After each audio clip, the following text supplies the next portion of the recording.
No place like home.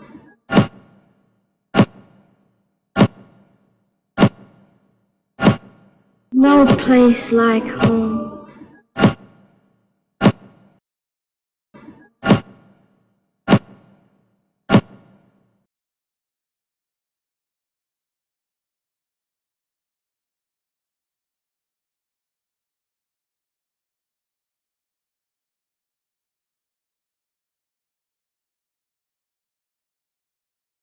다음 발표자인 김황현 선생님 만나보도록 하겠습니다.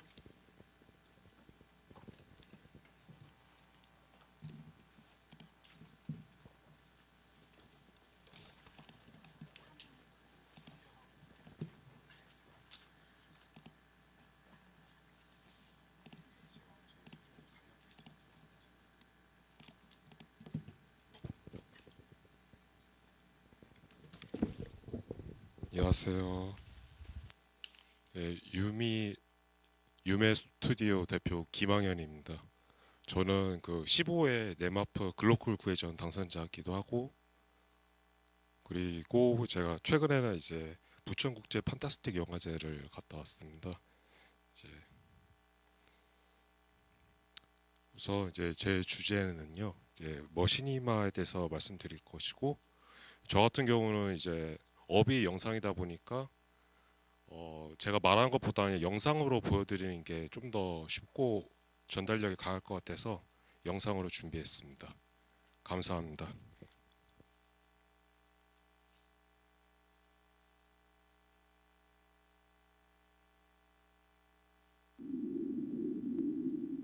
머시니마 비움의 윤리를 짓다. 그러나 그 무엇보다 멈춤의 눈으로 우리는 지금 AI가 만든 이미지들을 보고 있습니다. 하지만 그 이미지 속엔 보이지 않는 시선이 숨어 있습니다. 그 시선은 누구의 것일까요? 머시니마란 무엇인가? 머시니마, 게임 엔진으로 만든 영상입니다. 예전엔 장난 같았지만 지금은 침묵을 관조하는 예술이 되었습니다.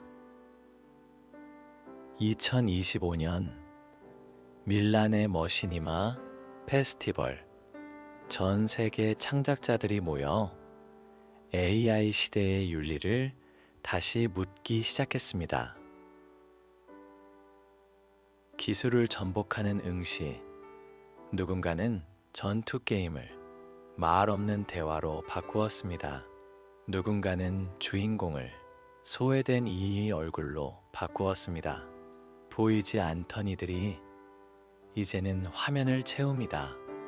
사라졌던 존재들이 다시 태어납니다. 기술 너머의 짓기, 이건 단순한 기술이 아닙니다. 이건 짓는 행위, 존재를 새롭게 만들고 이미지를 비움으로 다시 여는 수행입니다. 모든 것은 공에서 시작되고 연기로 얽히며 무상하게 흐릅니다. 기술도 그 안에서 조용히 물러납니다. 창작자의 마음, AI 없이도 창작자는 윤리를 세웁니다. 편향된 시선, 불투명한 시스템, 남의 목소리를 훔치는 기술들, 가장 깊은 응시는 창작자가 멈춰서 지켜보는 마음, 그 마음에서 비롯됩니다. 완전하지 않은 경계들, 물론 머시니마도 완벽하진 않습니다. AI는 실수하고 이미지는 자주 반복되고 법은 여전히 따라오지 못합니다. 그렇기에 윤리는 늘 다시 시작되어야 합니다. 멈춤의 마음, 그 안에서 비움의 용기가 피어납니다. 머시니마는 디지털 시대의 자비를 실험합니다. 누군가를 지우지 않기 위해 기술을 잠시 멈추고 그 안에 다른 존재의 숨결을 불어넣습니다. 예술은 질문이 되고 그 질문은 함께 살아갈 수 있는 새로운 길이 됩니다. 침묵이 깊어질 때 비로소 들리는 것들이 있다. 기술이 멈추는 곳에서 윤리가 태어나는 공간입니다. 그리고 그 멈춤 속에서 우리는 다시 짓기 시작합니다. 머신이마 AI 시대의 윤리적 상상력이 머무는 가장 실험적인 공간.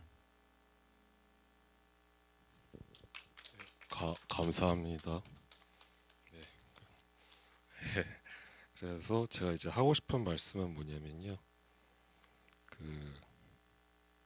지금 이제 우리 같은 경우가 지금 수많은 이미지와 기술 속에 살아가고 있고, 그 안에서 정말 중요한 것은 얼마나 많이 만들었는가가 아니라 어디에서 멈추고 무엇을 비워두었으며, 여기서 멈춘다는 건 단순한 정지가 아니라 보이지 않던 것을 다시 바라보고 당연하게 여겼던 것을 다시 묻기 위해 우리는 한순간 기술보다는 깊은 마음으로 멈춰야 한다. 그리고 비워야 한다고 메시지를 담아봤습니다.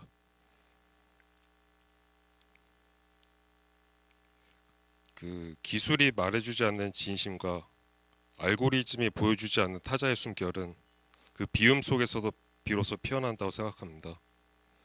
결국 저는 이렇게 믿습니다. 기술이 멈춘 자리에 윤리가 태어납니다. 이미지를 비움으로써 우리는 존재를 다시 짓게 됩니다. 머신이마는 바로 그 조용한 시작점이라고 생각했습니다. 이 조용한 실험이 우리 모두에게 정화와 치유 그리고 자유의 가능성을 다가가기를 바랍니다. 감사드립니다.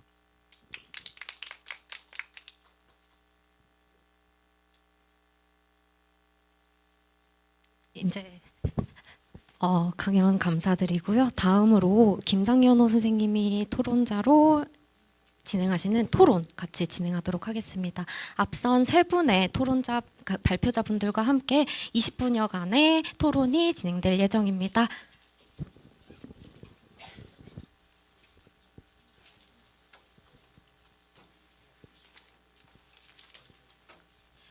앞에 불 좀 켜주시겠어요?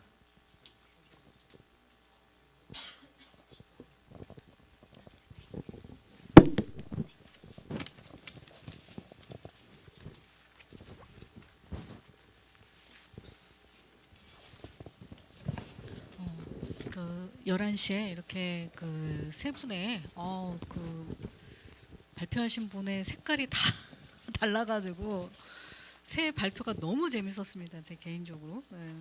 사실 이제 다른 어떤 심포지엄이나 이제 학술대회나 이런 데 가면 이제 토론자가 그 질문을 이제 만들어서 이제 질문을 드리고 그분에 대한 이제 답을 이제 얻고 하는데, 사실 저는 사실 제 개인적으로 궁금한 거를 물어볼 수 있는 시간이 되게 많잖아요. 그런데 이제 여기 오신 이제 그 참여 그 관객 참여자 분들께서는 세 분의 어떤 발표로 되게 좀 질문할 시간이 사실 이 시간밖에 없어서 오히려 제가 질문을 드리는 것보다 먼저 드리고, 만약에 질문이 안 나오면 제가 질문을 드리는 게 좋을 것 같아요. 그래서 시간이 이렇게 많지 않아서 한 발표에 한 질문씩 먼저 제가 한번 관객 참여자 선생님 오신 그 선생님들의 질문을 제가 전달하는 그런 어떤 역할을 좀 했으면 합니다.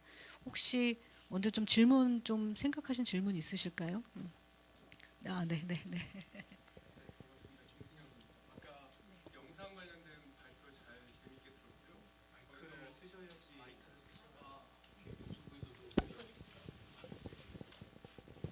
네, 아까 발표 중에 영상에서 화질의 열화, 그리고 계속해서 재사용하거나 업로드 다운로드 할 때마다 화질이 오히려 안 좋아지는 현상에 대해서 말씀하셨어요.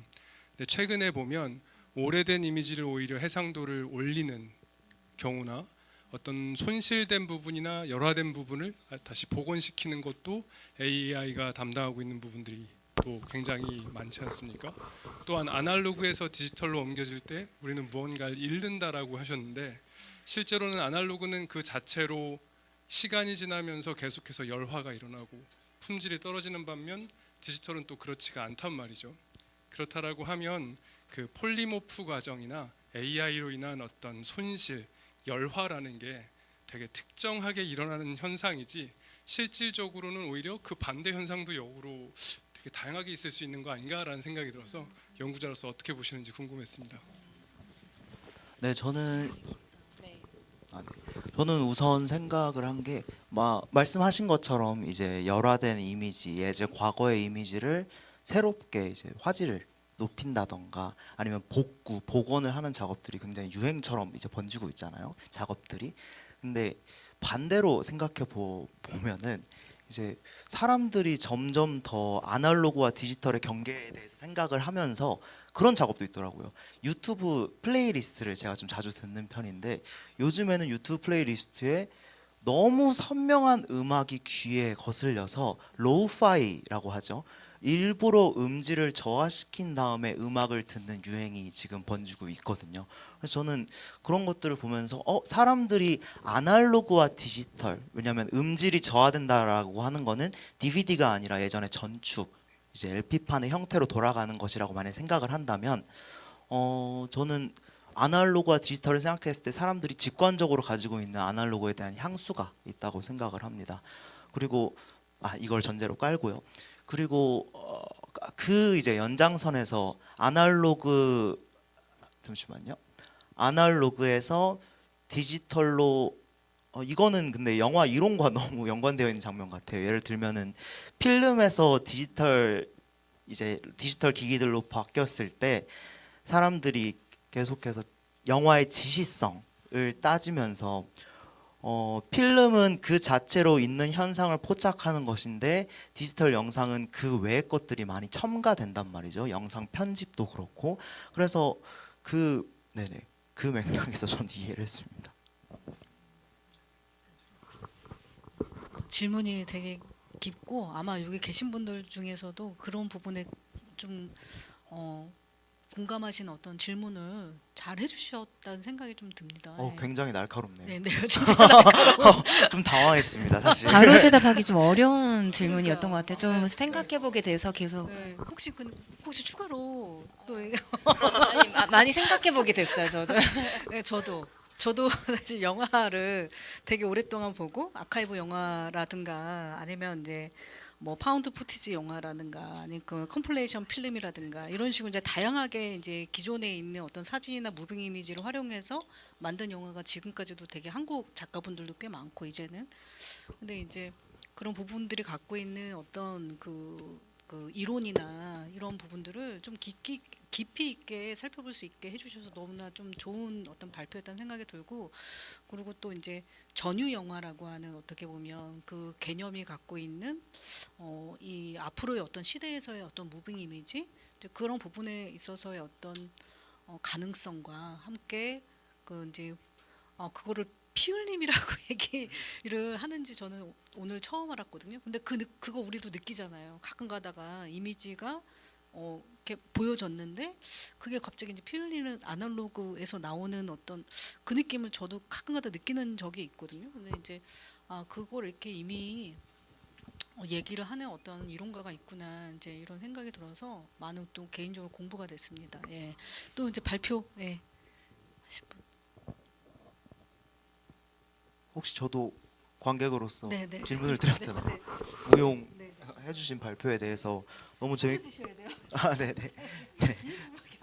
너무 재밌게 잘 들었는데 이제 AGI와 인간이 접촉해서 컨택트해서 발생하는 사유들 이제 발표해 주셨는데 그 부분에서 제가 궁금했던 지점이 우연성 기법을 활용해 주셨다고 했는데 그리고 이제 그 관계를 신체성의 영역으로 풀어내셨잖아요. 그러면은 우연성의 기법이 좀 활용된 구체적인 뭐 움직임을 좀 설명해 주실 수 있는지. 네네. 사실 오늘 말씀드렸던 접촉 사고는 현재 뭐 1시간짜리 작품으로 확장되지 않았기 때문에 그거의 어떤 일부 어떤 리서치의 개념만 조금 도입이 되어 있다라고 보시면 될 것 같고, 실질적으로 제가 그 우연성 기법을 정확하게 안무로 접근해서 활용하고 공연까지 했던 사례는 작년에 2024년도 그 ACC 광주 아시아 문화의 전당 국제 레지던시 작가로 선정이 됐을 때 작품 발표를 했었었는데, 그때 이제 미디어 사운드 아티스트 류필립 작가님이랑 같이 모멘타라고 하는 AI 그룹을 결성을 해서 작업을 했었어요. 작품명이 경우의 도시라고 하는 작품이었고, 저희가 뭐 일단 주제는 간략하게 그런 거였어요. 내비게이션 없이 과연 내가 찾고자 했던 주소지로 갈 수 있는가. 휴대폰이 배터리가 나간 적이 있었는데 차에 있는 내비게이션 그렇게 좀 좋지 않은 사양이었던 것 같고, 도무지 못 가겠는 거예요. 그 출발지에서 제가 가고자 했던 곳까지. 이미 내가 많이 그 어떤 그 길찾기라고 해서 길찾기 AI라는 것이 내비게이션 안에 도입이 되어 있는데, 실질적으로 예전에는 뭐 차를 타고 다니면서 내비게이션을 개발을 했다면, 현재는 인공위성에서 다 AI 기술을 활용해서 매번 실시간으로 업데이트를 시키고 있거든요. 그래서 아마 우리 일상 속에 많이 접목되어 있는 AI 기술들이 과연 우리의 뇌를 좋게 만들고 있는 건가, 효용성이 좋다라고 볼 수 있는가라는 개념에서 이제 그런 경우의 도시 작업을 했었었고, 그거를 제가 신체적 안무에 접근하기 위해서 했던 그 우연성 기법을 어떻게 접목했냐면, 무용수들에게 프레이즈를 어찌됐건 그거를 AI가 인식하기 위해서는 뭐 위에서 찍어서 개념을 이제 계속적으로 쏴주거나 하는 방식이었기 때문에, 일단 기본 전제를 위에 이제 뭐 프로젝트를 설치해 놓고 인간의 어떤 움직임들을 계속 입력시키는 과정이 있었어요.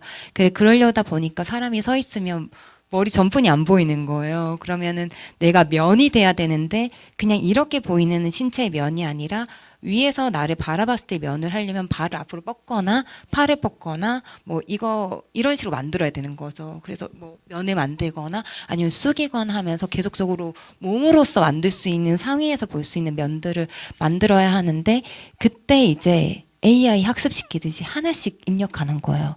그래서 무용수들에게 팔로만 할 수 있는 움직임을, 프레이즈를 4개씩 짜게 하는 거예요. 하나 짰죠. 그 다음에 이렇게 하나, 그리고 이렇게 하면 안 되잖아요. 또 점선이 되니까 하나, 둘 이렇게 짜는 거예요. 그러면 우리가 1번, 2번, 3번, 그 다음에 뭐 4번이라고 치면은 이렇게 4개를 만든 거를 4명이 공유를 해요. 그럼 4개씩 16개가 되고, 그거를 변조하면 32개가 되고 확장이 되는 거죠. 무한으로. 근데 그거를 AI가 학습하는 형태로 무용수에게 그 작업을 시켜버린 거예요. 미치는 거죠.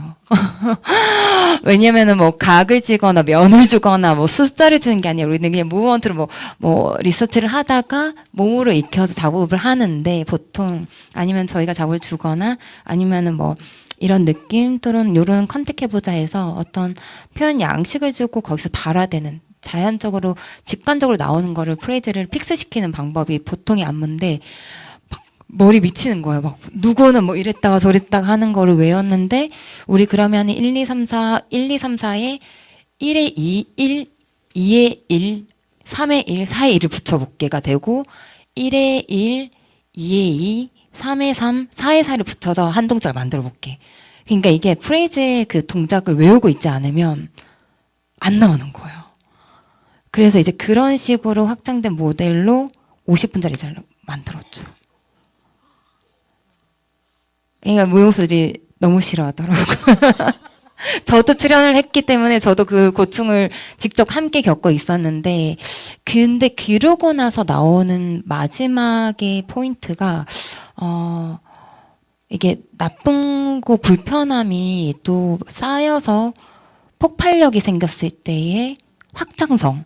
그렇기 때문에 하나하나 4개 만들 때 그 한 번 16으로 전환되는 과정은 굉장히 번거롭고 복잡하고 어려운데, 적응하고 나서 그게 탑재되는 순간의 확장성은 무한대가 되는 거예요. 그래서 AI도 이런 식으로 발전, 물론 이제 뭐 트랜스포머라고 해서 많은 양을 통해서 폭발적인 지금의 AI가 탄생했다고 하는데 어떻게 보면 인간들도 그냥 직관적으로 사용하고 있는 것들의 어떤 시스템화들을 구축해 놓았을 때 오히려 그게 또 확장의 어떤 하나의 포지셔닝이 될 수 있겠구나 그런 것들도 느끼면서 좀 작품에 그런 식으로 좀 접목을 했던 것 같아요. 아마 집에 가실 때 해보시면은 우연성의 기법의 어떤 안무법은 누구나 활용할 수 있는 사례가 될 것 같고 그거야말로 좀 AI 시대의 어떤 시스템을 좀 접목해서 신체화할 때 필요한 작업 방식이 아니었나 생각을 하고 있고 오히려 많은 과거의 답이 있어서 아까 발표해 주신 것들 너무 잘 보고 잘 들었는데요. 오히려 그 과거에 진짜 육감을 활용해서 기술이 없던 시대에 무용을 했던 안무가들의 기법들이 오히려 지금 끌고 들어왔을 때 맞물리는 부분들이 굉장히 많다는 걸 느끼고 있고 그래서 하나하나 조금 과거의 안무가들에게 안무법들을 좀 되짚어보고 있는 시기를 보내고 있는 것 같아요. 네. 김혜연 그 선생님의 작업이 좀 더 많이 연구가 되면 좋겠다는 생각을 저는 좀 오늘 또 발표하시면서 들었던 것 같아요. 그러니까 사실 이제 영화 쪽에서도 그 무용하시는 분이 영화 쪽으로 이렇게 그 트랜스를 이렇게 어떻게 하시면서 그 영화 역사에서 엄청나게 그 역할을 해주신 분들이 계시거든요. 뭐 대표적으로 마야 데렌이라든가 이런 분들 완전히 카메라 그 댄스 필름이라고 하는 어떤 새로운 장르를 만드시고 전 세계 댄스 필름 페스티벌이 100개가 넘는 그리고 지금 현재 이제 뮤직비디오에서 춤이나 이런 어떻게 동작이나 촬영의 어떤 기법이나 이런 부분들을 다 어떤 선구자의 역할을 해주신 분이거든요. 마야 데렌이. 근데 이제 그분이 어떤 무용을 연구해서 무용만의 새로운 어떻게 보면 촬영 기법이 발명돼야 된다. 그리고 그건 예술적인 어떤 창조적인 영화다. 그래야지만 이제 그런 이야기를 마야 데렌이 이제 해주셔서 그래서 저도 이제 마야 데렌 특별전도 했었었고 했는데 사실 지금 발표하신 그 선생님의 내용도 충분히 지금 동시대에 많은 분들한테 좀 전달이 돼서 우리가 AI와 몸으로 아니면 또는 몸짓으로 아니면 춤으로 어떤 방식으로 소통할 수 있는가에 대한 그 가능성을 상당히 많이 제한할 수 있을 것 같다. 그래서 좀 선생님이 더 활발하게 활동을 해주셔서 좀 그 대중적인 인기와 보편적인 어떤 장르로 좀 구축되면 좋겠다라는 어떤 큰 꿈도 좀 제가 한번 가져봅니다. 네. 감사합니다. 네. 그다음에 이제 김황현 그 선생님 질문 딱 하나 남았는데 네. 질문 주실 분 계실까요?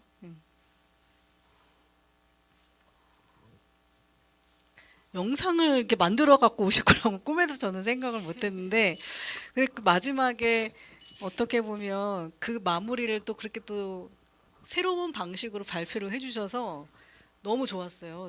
저는 재밌고 그래서 네 발표 내용도 정말 우리가 다시 한번 되새김질을 할 만한 어떻게 보면 이제 그런 내용이기도 했고 그래서 저 내용을 이제 근데 이제 작품 그 이미지 하나하나가 어떻게 보면은 기존에 있는 어떻게 보면 무빙 이미지인 건지 저는 이제 그게 좀 궁금했거든요. 무빙 이미지와 텍스트 이제 말씀하시고자 하는 어떤 내용이 텍스트로 이제 내레이션 돼가지고 계속 나오는데 그 구성을 발표를 하시겠다라고 사실 작품이 지금 5층에서 전시가 되고 있어요. 때가 이름에라고 하는 작품이고 그걸로 이제 저하고 상당히 많은 전화를 또 서로 작품에 관련돼 가지고 이제 그 얘기를 또 나눈 또 작가님이시기도 하시거든요. 근데 그게 AI 영화예요. AI 영화. 그래서 좀 그 기점에 좀 관객분들이랑 소통하면 좋겠다 생각해서 지금 전시가 지금 되고 있고 근데 이제 오늘 또 이 발표도 또 영상으로 만드셔서 우리가 발표하는 방식이 다양할 수가 있잖아요. 그래서 그런 부분에서 또 이렇게 보여주셔서 너무 좋았는데 그 내용의 구성은 어떻게 생각을 하셨는지 좀 저는 좀 듣고 싶더라고요. 네. 사실 제가 심포지엄 발표는 이제 처음이에요. 처음이다 보니까 긴장을 할 수밖에 없잖아요. 저도 사람인지라. 그러다 보니까 이제 제가 말하는 것보다는 이제 영상이 업이기도 하니까 그럼 기존에 했던 대로 영상으로 말하면 좀 더 이제 오감을 좀 동원해서 상대방이 봤을 때도 좀 설득이 더 유리하지 않을까 말한 것보다. 그래서 하나하나 다 이미지를 만들었고 거기에 맞춰서 이제 머시니마에 대해서 설명을 하려고 했으나 생각보다 이게 광범위하고 아직 이게 어떤 장르라고 말하기에는 좀 더 가야 될 것 같고 나 혼자 별로 안 됐던 거 맞죠? 예, 그래가지고 이번에 알아보니까 밀라 머시미아라고 3월달에 밀라 이태리에서 했던 게 있더라고요. 그거 기반으로 해가지고 걔네들이 했던 작업을 레퍼런스 삼아서 한번 이번 주제 심포지엄에 맞춰서 한번 해보자 했고 했는데 이게 내용이 잘못했다가 엄청 지루해질 수도 있겠다. 그래서 어쩔 수 없이 약간의 좀 종교적인 색감을 더하면 내용이나 이런 거를 좀 더 부드럽게 관객들이 봤을 때도 좀 더 이해하기 쉽지 않을까. 그러니까 어떻게 보면 언어라는 게 자칫 잘못하면 오해를 살 수도 있기 때문에 약간의 좀 비주얼과 약간 좀 시각적으로 좀 더 좀 편하게 다가갈 수 있는 걸로 하면 설득력 있을 것 같아서 그렇게 작업했습니다.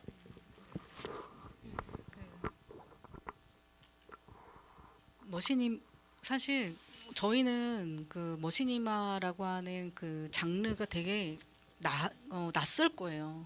왜냐면 우리는 아직 그 시대가 아니니까. 근데 지금 유치원이나 초등학생 아이들만 해도 머시니마 영화를 엄청나게 많이 봅니다. 예. 거의 진짜 머시니마 그 게임 안에서 어떻게 보면 구성을 하고 게임 안에서 영화관도 만들고 게임 안에서 친구를 사귀고 게임 안에서 자기가 어떻게 보면 건물을 짓고 이런 어떻게 보면 그 가상 공간이라고 하는 게임 안에서의 가상 공간에서 생활하는 어떻게 보면 그 생활의 패턴들이 지금 이제 뭐 유치원이나 이제 초등학생들 중심으로 해서 사실 우리처럼 되게 일상적인 어떤 보편적인 어떤 생활의 영역으로 이미 침투하고 들어온 상황이에요. 그래서 머시니마 그 영화가 지금 이제 댄스 필름 페스티벌처럼 지금 조금씩 엄청나게 지금 많이 그 이용이 되고 게임이라고 하는 어떤 그 문화 자체가 그냥 그 안에서 내가 이기고 지고 이런 게 아니라 그냥 그 안에서 생활을 하는 거예요. 게임 자체가 그냥 생활하는 거. 그래서 그런 부분들 그리고 지금 그걸로 해서 시리즈물이 나오고 아이들 프로그램으로 만들고 컨텐츠로 만들고 거의 어떤 분은 머시니마 필름 그러니까 머시니마 그 컨텐츠로 만들어서 그 500만 그 유튜버로 활동하고 계신 분도 있고 엄청나게 많아요. 200만 유튜버는 한 10명 넘어요. 지금 한국에서도. 그러니까 우리가 전혀 모르는 세계죠. 그렇지만 이미 이제 유치원 그 초등학생 아이들에게는 많고 그래서 아마도 서울국제 대한영상예술 페스티벌에도 조금 더 지나면 머시니마 필름들이 막 접수가 되지 않을까. AI 영화가 지금 막 출품이 되는 것처럼 이제 그런 시대가 올 거라는 생각이 드는데 그래서 그런 부분에서 이제 시작이다 이런 어떻게 보면 이제 그리고 우리가 관심을 가져야지 된다 이제 이런 얘기를 또 해주셨던 것 같습니다. 네, 맞습니다. 오늘 이렇게 그 일부 세 분을 모시고 좀 다양한 이야기를 좀 이렇게 들어봤는데요. 그래서 마지막으로 한 마디씩 좀 이렇게 소감이나 아니면 앞으로 계획 좀 여쭤보고 일부 끝내도록 하겠습니다. 네. 마지막에 그 위원장님이 해주신 얘기 너무 재미있었던 것 같아요. 그 많은 게임 안으로 들어가고 있는 세계관은 뭐 과거부터 있었지만 현재 더 발달되고 있는 것 같고 제가 다음에 하고 싶은 시리즈가 경우의 도시 다음 넥스트로 감각의 도시라는 거를 또 만들고 있는데 그때는 사실상 그 가상 현실로 들어가는 신체성 말고 아예 뇌파를 이용해서 몸을 쓰지 않는 가상 현실을 구축하는 형태 작업을 해보려고 해요. 뇌파만 사용해서 몸은 움직이지 않고 뇌파로 작업을 구현하는 그래서 저희가 육감이라 그래서 마지막 감각이 직관이 있는데 저는 이제 7감이라 해서 7번째 감각 미래에 생성될 인간의 감각 중에 하나는 데이터 감각이지 않을까. 그래서 데이터베이스를 기반으로 한 감각 그래서 신체를 쓰지 않고 뇌파만으로 내가 구현하는 것들을 구현해낼 수 있는 이미지든 새로운 용어가 막 나와요. 그냥 새로운 용어들이 그냥 데이터 감각 막 이런 네, 뭐 어찌됐건 보통 오감이라고 하는 신체에 붙어 있는 감각들을 얘기하는데 그 직관은 사실상 보이지 않는 거라면 더 안 보이는 건 뭘까라는 생각에서 조금 최근에 이제 작품을 하려고 구상하고 있는 단계에 있고요. 그런 작품이 조만간 또 여기 계신 분들 포함해서 또 오늘 같이 발제하신 분들을 초대할 수 있는 날이 오면 빨리 좋겠다.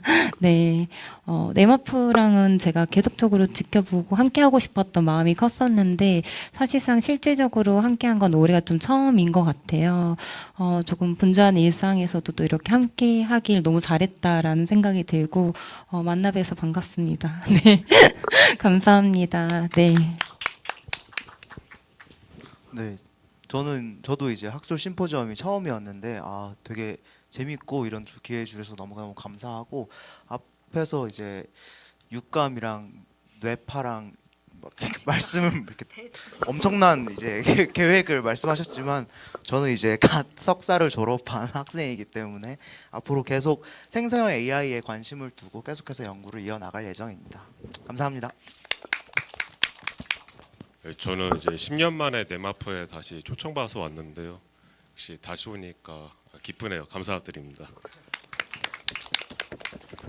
2015년도에 그 작업 선정이 돼서 같이 이제 2015년도에 있다가 이제 10년 만에 또 이렇게 자리가 돼가지고 발표도 하시고 전시도 하시고 그래서 5층도 그 시간 되시면 디지털 무빙 위주 윤리학이라고 하는 어떤 이 틀 안에서 관객분들과 소통할 수 있는 작업을 좀 추려서 어떻게 보면 보여드리려고 했거든요. 그래서 4층의 어떤 그 에너지 열기도 한번 느껴보시고 4층 작가분들의 그 5층 작가분들은 그 중후함이라고 해야 되나? 하여튼 그 다양한 어떤 이미지도 한번 즐겨보시면 감사하겠습니다. 그래서 오늘은 오프닝 프로그램이라고 해서 바깥에 전단지가 있어요. 그리고 바깥에 우리가 장시간 하잖아요. 이 심포지엄이. 그래서 좀 이렇게 피곤하실 것 같아서 생수하고 그다음에 이제 다과 같은 거 조그마한 어떤 간식을 좀 바깥에 준비를 해놨거든요. 그래서 그거 드시면서 하시고 저희가 점심시간을 좀 가지려고 해요. 그래서 1시에 2부로 시작할 거거든요. 그래서 1시에 다시 뵙도록 하겠습니다. 네, 감사합니다. 네. 감사합니다.